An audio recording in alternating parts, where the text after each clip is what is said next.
Well, good morning, everybody. You're listening to the RepcoLite Home Improvement Show, sponsored by Benjamin Moore, and I'm glad you're here. I'm glad you're starting your weekend off right, in the best possible manner. You're starting by listening to the show. And speaking of mornings, weekend mornings, what is your plan for today? I'm curious. You know, everybody's got weekend plans. We always have something in our heads, whatever we're intending to do for the day. What are you intending to do today? For me, I'm torn. You know, there are three things that I want to do, three different things. And when I say want to do, I should clarify, these are things that I want to have done, to see finished. They're not necessarily terribly exciting things, but they are things that I want to get done. And one of them is I want to continue my spring cleaning. And yeah, I said spring cleaning in March, in the beginning of March. That's how optimistic I am. You know, people who know me sometimes say I'm too pessimistic. That is not true. I am the eternal optimist. I am convinced that spring is coming and that there will be no more cold weather, no more sadness, no more despair out there. And I know I probably jinxed everybody listening.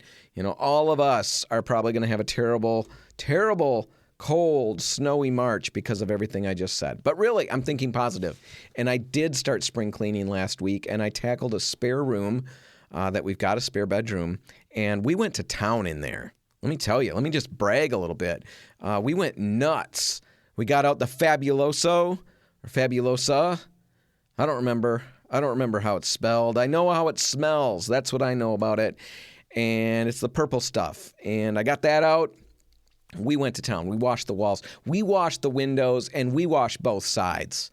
I didn't do the normal, wash the inside of the window, the one part that I can reach easily. I even folded them in and did the other side as well. Both sides of the windows with minimal streakage. So I got the windows washed the walls. We exterminated more dust bunnies than we could even count. I mean, it was the killing fields in there. It was great. Now when you walk past the room, if you go fast enough, the displacement of air kind of pulls the clean air out of that room, and it kind of hugs you with that Fabuloso, whichever it is, that purple smell kind of wraps around you and just pats you on the head and tells you did a good job. So that's one thing I would like to do. I would like to continue that spring cleaning and carry that purple smell into other rooms of the house. Now, another thing that I'd kind of like to do is to prime some raised plaster decorative bands that are around the top of my walls and the ceiling in my living room. Now, if you've listened to the show for a while, if you've kind of been consistent, if you followed it, you probably know that I've got a living room in the house, a formal living room, for lack of a better phrase. That's what the people called it when we went through the house. What's this room called? Is this a second living room? This is the formal living room. Oh, we just call it the second living room. Anyway, the second living room, the front living room, if you followed the show, you know that along the top of the walls and on the ceiling, there are some bands of plaster, raised bands. They're like 4 inches wide. 2 of them are side by side on the ceiling and one on the top of the walls. Really smooth. They've got paint on them. The paint has peeled in some areas, and I've got this mess. Now, the paint peeled, that whole problem that occurred, it actually happened years and years back. When my daughter Hannah exposed all of this. She's the one who discovered this problem. She's the one who made the problem, is probably the best way to say it. Basically, she spent all of her spare time. She didn't play with toys when she was growing up. She was a teacher. That's what she did. We didn't buy her toys for Christmas or birthdays or anything. We would buy her teaching supplies. Little fingers on a stick for like pointing at stuff. I mean, it sounds dumb, but it really is. It's a finger on a stick, and you point at things with it. And she had a projector, even a cheap old projector, and a Chromebook. She would do spreadsheets with grades and stuff like that. Hannah taught, and she taught hard, hardcore teaching. She was laying it on thick for all these invisible kids that filled the classroom. Anyway, one of the tools, one of the supplies that we bought her were these great big poster-sized sticky notes. And she would write all the lesson plans or whatever the kids needed to know, the spelling lists, whatever. She'd write it on these notes and then stick them all over the wall. Well, eventually, we'd leave them up for a while, and she covered so much space, she would get a ladder out of the garage. We didn't endorse this. Sometimes we just walk into the room, and there's Hannah on the 6-foot ladder putting stuff all over the walls. And one of the times she got it all the way up to that band, so she puts this poster up there with a sticky note kind of backer on it, sticks it on one of those painted bands, and she does her teaching. We didn't think about it for a while. Well, eventually it comes time to take that poster down, and when we pull it down, we find that it removes all the paint along that raised plaster edge, everywhere where that Post-it note was. So we got about a 1.5 foot section where there's no paint. It's all the way down to the plaster or a primer. It's too long of a story. It's just the paint's gone. That's the main thing. So that's really sad, right? I've got to touch it up. Well, the whole thing got sadder because I did the sanding, hoping to just touch up those spots and move on. And that's when I found out that all the paint on these bands wasn't sticking at all. It just kept flaking off further and further. I never really got to a point where it wasn't flaking away as I was sanding. Now, normally when you've got flaking or a peeling paint situation like that, we would tell you, we'd responsibly tell you, you've got to sand or scrape all the way to the point where the paint is bonded well, and that whatever's left, that paint that's on that surface needs to be bonded well. And when you've got that, then you sand those edges, feather them down a little bit, and then you do your touch-ups. But in this situation, whatever I hit with the sandpaper would start to come loose. And the saddest thing was that it didn't come loose to the point where it just kind of easily came away. That wouldn't have been so bad. No, it was still a lot of work to get it off. I could just see that the paint wasn't bonding as I would hit it with the sandpaper. So it was horrible. It was a big room. I had all this sanding work that I had to do. It was all over my head, which is really exhausting to do. And the mess that the sanding created was monumental. And so I did what I tell everybody not to do. I skimped on the prep work. I phoned it in. I sanded the spot where the paint had peeled, and I touched it up, hoping for the best. Completely ridiculous that I would think that I'm going to get good results out of this. But I was hoping for the best. That's what desperation will do. It will make you absolutely cling and grasp at straws. That's what I was doing. And so I did it. I put the new paint on there, and literally an hour later, as the paint is drying, everywhere that new paint had been applied over top of the old existing paint, everywhere that the two overlapped, the old paint was peeling, peeling right off with the new paint. It was literally curling up on the ceiling and the walls. It was a huge mess. And fortunately, I had just did a little bit of painting, but man, what a mess. And that whole idea, I should clarify a minute, that's why you can't paint over paint, or one of the reasons why you can't paint over paint that isn't bonded well. What was happening for me was even the surface tension of the new paint drying, that surface tension was enough to completely pull that old paint off, and the whole thing came down. Sometimes people think that the new paint is somehow going to bond the old one to the surface. Not so. If your foundation, I shouldn't say not so. There are new paints that claim to do just that, new peel bonding primers, things like that. In most instances, a new coat of paint over top of something isn't going to make it bond any better. It's just going to all come off.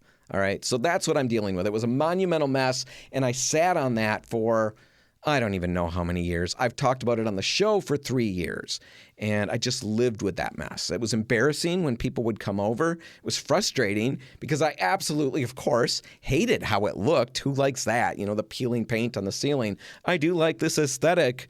Nobody likes that aesthetic. So I hated how it looked, and it was depressing and exhausting in a way because literally hanging over my head was this ton of messy work that I eventually had to do. If I was ever going to get that room fixed, I had to do this work, and it really weighed on me. But I still, of course, I didn't want to bite off the mess of all that work, so I sat on it. Well, finally, about a month ago, blah, blah, blah, long story. About a month ago, I jumped in. I found a solution. It dawned on me that Hannah had used adhesive to get that paint off, the Post-it note, the sticky note thing. What if I would do that? Brainstorm. I can't believe it took me 4 years, 8 years, however long it took me to figure this out. But I have a brainstorm finally, and I got a hold of some 4-inch duct tape, and I applied it all around the plaster strip on the ceiling, the 4-inch strip on the upper walls, all of it, and then I yanked it off, like a Band-Aid. And it was beautiful. It was like pulling a Band-Aid off of a hairy leg.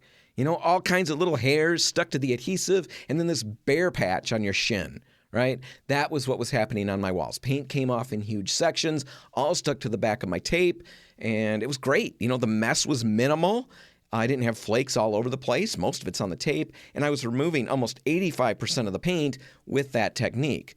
So I did all of that all the way around the room, and then I followed up with a sander, and now I've got about 98% of all of that off. It feels so good. The parts that are on, they're stuck down well. So all of that to say, today, blah, blah, blah, I might like to wipe that surface clean and prime it. RepcoLite's Quicksand is what I'm going to use. It's a water-based primer. And while it's going to seal the surface and give me a good foundation for my finish paint, that's, of course, what I'm looking for. The other big benefit with Quicksand is that it's a really, really great bonding primer. And that's kind of interesting. It was a happy discovery when we first formulated it and tested it. Most of you probably know RepcoLite's a manufacturer of paint as well as a paint retailer. We carry full lines of Benjamin Moore and all of that, but we also make our own line of paints.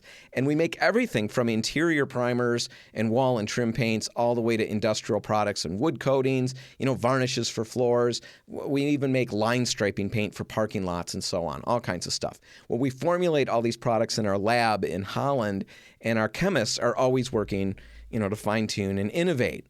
Come up with new products and make other products better. Well, Quicksand, it was a product that they made to be a fast-drying, easy-to-sand primer. It's meant to compare favorably with Sherwin-Williams Wall and Wood. So if you're using Wall and Wood and you'd like another option, Quicksand from RepcoLite is a great choice, something to look into. It's locally made in Michigan. It's a premium product to boot, so that's kind of cool. Anyway, they're working on Quicksand, and it had certain characteristics they were trying to achieve, and they did that. But one additional trait they were surprised to discover was its ability to bond with incredible, tenacity. All primers are designed to bond to a surface really well. That's part of the point of a primer, but Quicksand kind of takes it to another level. So for me in my living room, it's the perfect, kind of silver bullet solution. I don't want any peeling paint to ever occur again. And I know that in my situation, the problem was a bonding problem between the paint that was applied probably 12 years ago and a previous coating of paint. I know that was the issue. It wasn't an issue with the plaster. That was possible. It could have been a plaster issue. For me, that wasn't the case. So in my instance, I need to sand everything to create a profile for my primer to bond to, which I've done, and then I need to make sure the sanding dust is all removed from the surface, and then I need to prime with a good bonding primer. So that, blah, blah, blah, is something that I'd like to do today. That's the second thing. The third thing I'd like to do is just sit and relax and rest. After telling you all of that, I really want to sit back and relax and rest. But I'm not going to do that, at least not entirely. And I don't think that you should do that either. And I've got 3 reasons why. And they're good reasons, impactful reasons, monetarily beneficial reasons, in fact. But I've got to take a break before I get to them. So hang with me over the break, and then on the other side, I'll tell you how you can feel accomplished and make some money by tackling a project this weekend. It's all just ahead. Stick around.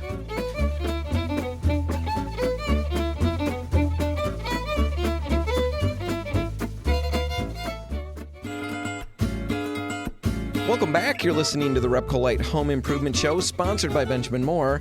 And last segment, I went on and on. I blathered on and on about a couple projects that I'm considering tackling this weekend.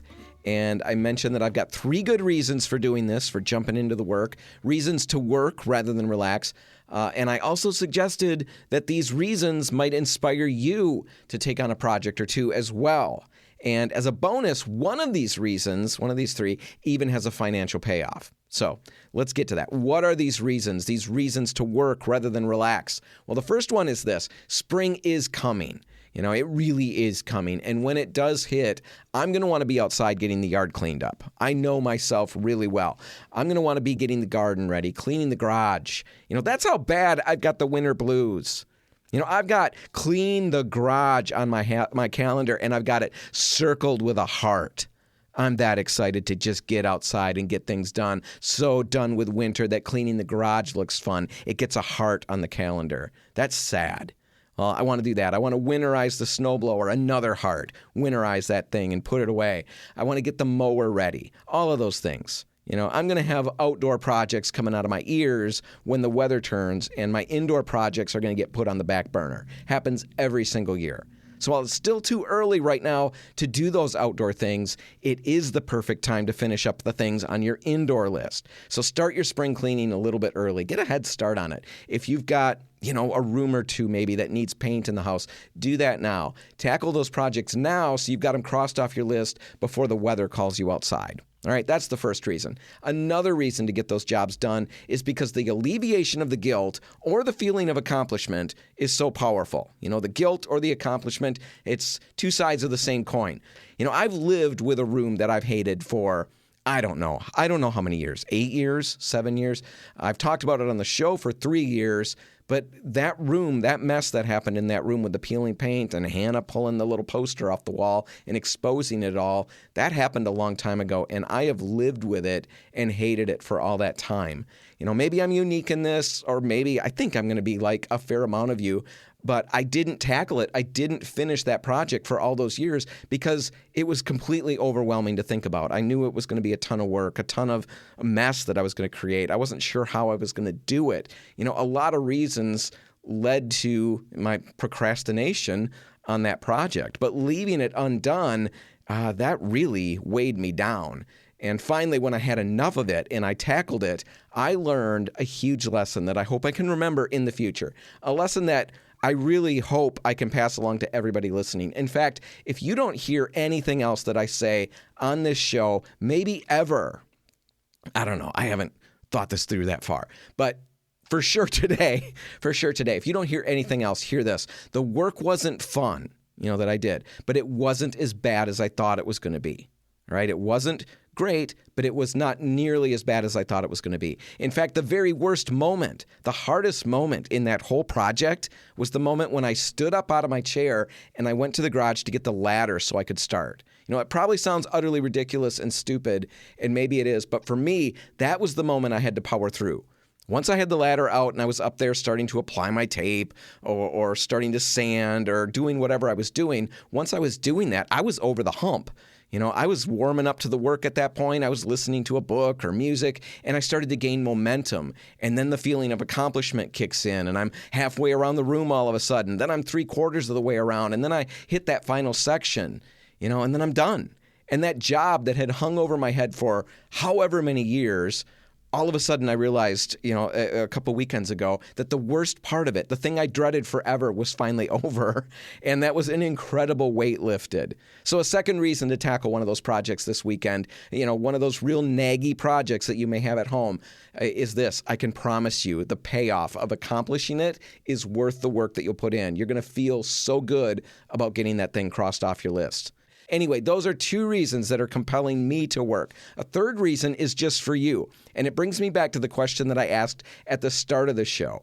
What are you planning on tackling today? What's going to be your big accomplishment this weekend? I want to know. I want to know what you're working on. So email me a quick description of your project, and I'll take all the emails that I get, and then the 1st, the 5th, and the 10th will all get a $75 gift certificate to RepcoLite that you can use on any RepcoLite or Benjamin Moore product or any of the other things that we carry in our stores. So tell me what you're working on. Email radio@repcolite.com. That's radio@repcolite.com. RepcoLite.com. Do that, and I'm going to take the 1st, the 5th, and the 10th emails, and you'll each receive a $75 gift certificate. So there's a good reason to think up some projects and get moving with your day. Send those emails right now. I'll respond back to you today if you win. radio@repcolite.com. That's the address. All right, enough of that. Let's take a quick break, and then when we come back, I want to talk about the history of glass and how we got from bubbly, opaque beads all the way up to crystal clear triple pane windows. All of that's coming up next. Stick around.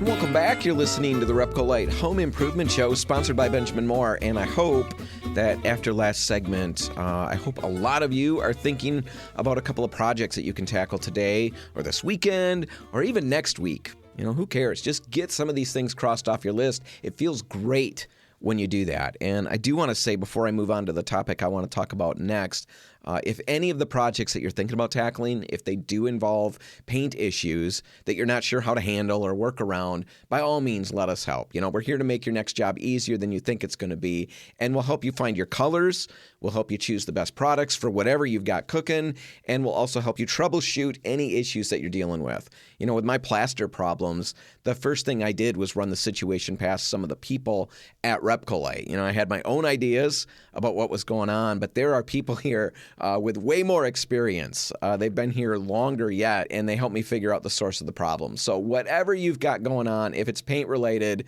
we're here to help, and we can help. So reach out. All right, let's make an abrupt shift and talk about glass. Now, when I think about all of the amazing inventions that have happened throughout history, I can tell you glass isn't going to be on that list. Not initially anyway. I'd think of the wheel, the steam engine, the computer, the printing press, quite honestly, the indoor flushing toilet, right? I mean, that would be way up on my charts. Think about what life would be like without the indoor flushing toilet. It was a cold week last week. Can you imagine? We'd be spending so much time outside, so much frostbite, in so many strange places. So, indoor flushing toilet, that's big. I think about all of those things before I think about glass. And yet, when you look at it, glass has profoundly shaped civilization, and it doesn't really take much thinking to see all of its contributions. Right off the bat, its transparency revolutionized architecture. Now we can allow natural light into buildings while still providing insulation and protection. So it's huge in that regard. In science, glass enabled the creation of microscopes and telescopes. All of a sudden we can look out to the universe way out there thanks to glass, and we can also look at the universe, microscopically. Look at the tiny little world that's happening, not just at my house, because it's a tiny little world at my house too, but the microscopically tiny little world that happens all around us. Thanks to glass, we can explore those things. Artists and craftsmen, they've used glass for centuries. From intricate stained glass windows in cathedrals to delicate Venetian glasswork that symbolizes, luxury and refinement, the things that you would find at the Hansen house. Luxury, refinement, sheer culture, all thanks to glass. Now, glass has also become essential in communication and entertainment. It forms the screens of our televisions, our smartphones, our computers. In daily life, it simplifies everything from preserving food in jars to keeping us comfortable with energy-efficient windows. Really, bottom line, it's one of the most impactful materials in human history. Blending function with art, it's like the perfect thing. So glass is a major contender, and it should be a major contender when we're considering, top inventions of all time. But is glass really an invention? There's probably people out there right now saying, is glass an invention or was it a discovery? Maybe it was an innovation. Well, it turns out, really, it's all three of those things. It's a discovery because glass exists in nature. You're right. When certain conditions cause silica-rich materials to melt and cool rapidly, we get naturally occurring glass, to some extent. A well-known example is obsidian, which is naturally occurring volcanic glass formed when lava cools rapidly without crystallizing. So it is a discovery. It's also an invention because there was a point in time when humans figured out how to reproduce and control the formation of glass for tools, decorative items, and so on. So it's an invention too, and it's also an innovation because, of course, over thousands of years, glassmaking has been continuously improved, like everything else, to create everything from super clear window panes to fiber optics and on and on and on. So it's all three: discovery, invention, and innovation. And it all started, according to legend, around 3500 BC, when some Phoenician merchants, they're cooking on a sandy beach. They've been traveling around, selling their stuff, probably selling paint to people all over the place. And they got to stop, they got to rest. They pull up to some beach somewhere and they start cooking dinner. And they're using these blocks of natron, which is basically a type of soda ash, using those blocks to prop up their pots. So they're sitting there, they're cooking, the fire ends up getting hot enough that the sand and the ash melt together, and boom, there you go, glass. They've got some kind of glassy substance that they find. That's one legend. Another supposition is that around the same time, 3500 BC, glass was discovered as an accidental byproduct of pottery kilns. Early artisans discovered that mixing sand, soda ash, and lime, and then heating it up, really heating it up, doing that resulted in a translucent material. Now, however, glass was first discovered. We don't know if either one of those are even remotely accurate, but they're the guesses. However, glass was first discovered. Throughout the subsequent years, people did figure out how to create it, so that by 2000 BC, like 1500 years later yet, the Egyptians and the Mesopotamians were crafting glass beads. By 1500 BC, the first glass containers were made in Egypt and the Middle East using a method where glass was wrapped around a clay core, and then the core was scraped away once that glass hardened. Then later, like 1400 years or so later yet, in the 1st century BC, the big breakthrough came when the Romans adopted the Syrian art of glass blowing and turned it into a major industry. Previously, they had kind of left glass alone, the Romans had. But when this comes about, they latch onto it and they go crazy with it. Glass blowing allowed the glass to be shaped really, really quickly and in a wide variety of sizes and styles. And the Romans, like I said, latched onto that. And they were soon crafting everything from, delicate perfume bottles to heavy storage jars, all the way up to tableware, all kinds of tableware. So lots and lots of stuff happens, and there's this huge explosion of glassware around the 1st century BC. And then later, about the 1st century AD, we start to see evidence of the Romans using glass for windows. Now, initially, these glass panes were produced by casting molten glass onto wooden frames and then placing those frames on sand or stone surfaces to cool, and then they'd end up with, panes of glass from that. Now, these Roman windows that they made this way, they were cloudy, they were thick, they were full of imperfections. They looked like my windows before I did my spring cleaning, although my windows, it could be cleaned off. These issues were in the glass. Mine were just on the glass, squished mosquitoes and things like that. But anyway, they weren't the best. They weren't the most crystal clear windows that we would think of, but they were still revolutionary. For the first time, some structures could have actual windows, glass windows, instead of wooden shutters or cloth coverings. Now, sure, it was only the wealthy people. Wealthy people got all these things to begin with, but for the first time, bugs, wind, rain, all of that could be kept out while still being able to see out. They could let light in, but not let the elements or all of God's little creatures come crawling in. So that's going on 1st century AD. By the late 3rd century, the broadsheet or muff process was introduced for producing windows. And all this means is glass was blown into a big cylinder, and that cylinder was cut and then flattened into a sheet. That's the broadsheet or muff process. There were other methods that developed later, the crown method for creating windows. I'm not going to go into all of that. There's just not enough time. But later, in the Middle Ages, things got fancier yet, and that's when we saw the introduction of intricate stained glass windows in Gothic cathedrals. Stained glass existed before this, but it got crazy intricate in these cathedrals in the Middle Ages. Now, fast forward to the 17th and 18th centuries, and suddenly glass is starting to become a lot more common. And the reason is the Industrial Revolution. New production processes allowed for, bigger, clearer, more affordable glass panes. And then by the 19th century, we've got glass windows everywhere. Everywhere you look, there's glass windows. And that's when we start to get a whole big crop of kids who realize the fun of throwing rocks through those glass windows. It all started right around that same time. The windows at this point were single pane, so that meant they were drafty and not terribly great at insulation. A lot better than an open hole in the house, but still not great. That problem was solved in the 20th century with the birth of double pane windows. 1930s. In 1934, I think, is when the patent was filed or approved, and that's when the first double pane windows were developed. And this was a big deal because the double pane windows trapped heat in the winter and it kept it out in the summer. Homeowners suddenly had, quite a bit more comfortable home, and it also had a tendency to lower energy bills. By the 70s, gases were being introduced between those double-paned windows to help with efficiency. And then by the 1980s, low-E coatings came along. And these coatings, if you've never heard of them, you've probably heard of them, but these coatings reflected heat. That's the whole point, while still letting light through. All of that came about in the 80s or so. By the late 80s into the 90s, we're starting to see triple-pane glass. That's becoming a growing option. It's more energy efficient and soundproof than double pane windows, but it's also, of course, ka-ching, pricier.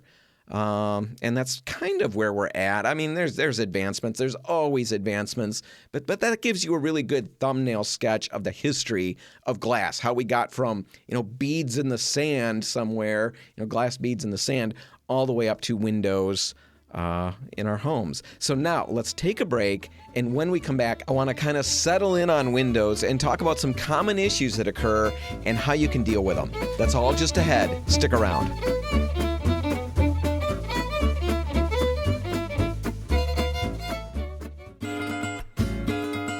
Welcome back. You're listening to the RepcoLite Home Improvement Show, sponsored by Benjamin Moore. And last segment, we talked about the history of glass and how we got to windows in the first place. And now in this last segment, I want to talk about some common issues that can occur with windows and how you can address them. And I should be extremely clear here. You probably already know this. I'm skimming over these. I mean, it's radio. I'm doing what I can. But if you do need more info or need to pursue a fix, of course, contact a window specialist and get them out to your home, or do a little Googling. Some of these things are things that you can fix, easily on your own. All right, some common problems. Drafty windows and air leaks. Here are some things that you can do to try to fix it. You first need to determine where this is all coming from. Where's the source of the problem? If it's coming in around the trim of your window, which is entirely possible, you can go around and caulk all the edges to seal the gaps there. There are a variety of different caulks that we carry at RepcoLite that would work for this, and in a decent range of colors, to be honest. Everything from whites and clears to grays and browns. So really, you should be able to find something that will blend away against whatever your window trim looks like. And if you are going to be repainting that window trim, you want to caulk it and then repaint everything. If you're going to do that, make sure, absolute sure, that you're getting a paintable caulk. That's the first thing. Get a paintable caulk and go from there. And if that is what you're going to be doing, caulking and then painting, and you're looking for a caulk recommendation, I'd recommend Accelerator Caulk from Tower Sealants, or if you're in the Metro Detroit area, shopping at any of the RepcoLite stores out there, ask for Quick to Coat caulk. Accelerator and Quick to Coat, basically they're the same product. They're just packaged differently depending on where you get it. Either way, that caulk can be applied and then painted over with a brush or roller in just 30 minutes. And that's pretty much unheard of. So you can paint over it right away. If you're spraying over it, you can spray over it immediately after application. So if you're a painting contractor, Accelerator Caulk, Quick to Coat, those can be sprayed over immediately. So think about that. Keep that in mind. Most of the problems that we see with caulking are due to people painting over it too quickly. Accelerator or Quick to Coat pretty much removes that concern. So if you're caulking around your window trim to seal those gaps and you're going to be painting over all of that, Accelerator or Quick to Coat, that's the perfect caulk solution. So that's one fix. Another fix is maybe to install one of those window insulation kits. It's not permanent. It's probably not the most convenient thing in the whole wide world. No probablys about it. It's not the most convenient thing in the whole wide world, but it will get you some relief. So think about that. Long-term solutions, pretty much, you can consider upgrading to double or triple pane windows, with advanced sealing technology, stuff like that. Really look into those things. As you're looking into new windows, let the people know that's one of your main issues that you need to fix, and make sure you're selecting windows and installers and all of that who are going to make sure that you achieve those goals. All right, so that's drafty windows or windows with a lot of air leaks. Condensation on the windows. Now, sometimes we get water forming on the windows, inside the home. And I'm talking about on the glass, not between the panes. That's different. Sometimes it's just a little bit of water that we get on the glass, but sometimes it can be significant. And if there's a fair amount of water condensing there, it can lead to the growth of mold and mildew on your trim, on your blinds, on the window itself.